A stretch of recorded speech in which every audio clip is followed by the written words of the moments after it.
መጽሐፈ ኢዮብ ምዕራፍ 17 መንፈሴ ደክሟል፣ ዘመኔ አጥሯል፣ መቃብርም ተዘጋጅቶልኛል። አጋላጮች ከበውኛል፣ ትኩረቴም ትንኮሳቸው ላይ ነው።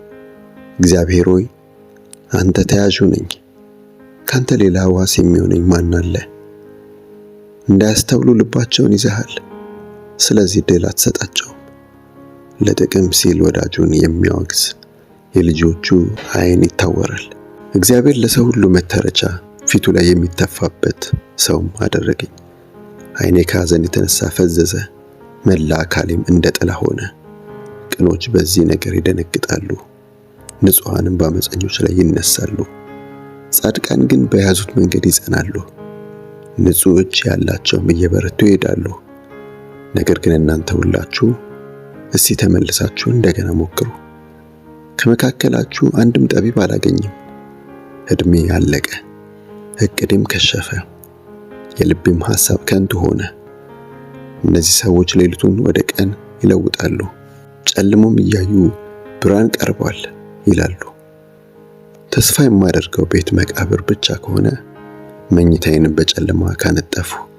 መበስበስን አንተ አባቴ ነህ፣ ትልንም አንቺ እናቴ ወይም እህቴ ነሽ ካሉ ታዲያ የኔ ተስፋ ወዴት ነው? ተስፋዬን የሚያየኝስ ማን ነው? ወደ ሞት ደጅ ይወርዳልን? አብረንስ ወደ ትቢያ እንሄዳለንን? መጽሐፈ ኢዮብ ምዕራፍ 17 መንፈሴ ደክሟል፣ ዘመኔ አጥሯል፣ መቃብርም ተዘጋጅቶልኛል። አጋላጮች ከበውኛል፣ ትኩረቴም ትንኮሳቸው ላይ ነው። እግዚአብሔር ሆይ አንተ ተያዡ ነኝ፣ ካንተ ሌላ ዋስ የሚሆነኝ ማን አለ? እንዳያስተውሉ ልባቸውን ይዘሃል፣ ስለዚህ ድል አትሰጣቸውም። ለጥቅም ሲል ወዳጁን የሚያወግዝ የልጆቹ ዓይን ይታወራል። እግዚአብሔር ለሰው ሁሉ መተረቻ ፊቱ ላይ የሚተፋበት ሰውም አደረገኝ። ዓይኔ ከሐዘን የተነሳ ፈዘዘ፣ መላ አካሌም እንደ ጥላ ሆነ። ቅኖች በዚህ ነገር ይደነግጣሉ፣ ንጹሐንም በአመፀኞች ላይ ይነሳሉ።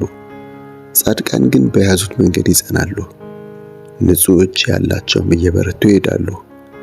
ነገር ግን እናንተ ሁላችሁ እስቲ ተመልሳችሁ እንደገና ሞክሩ። ከመካከላችሁ አንድም ጠቢብ አላገኝም። ዕድሜ አለቀ፣ ዕቅዴም ከሸፈ፣ የልቤም ሐሳብ ከንቱ ሆነ። እነዚህ ሰዎች ሌሊቱን ወደ ቀን ይለውጣሉ፣ ጨልሞም እያዩ ብርሃን ቀርቧል ይላሉ።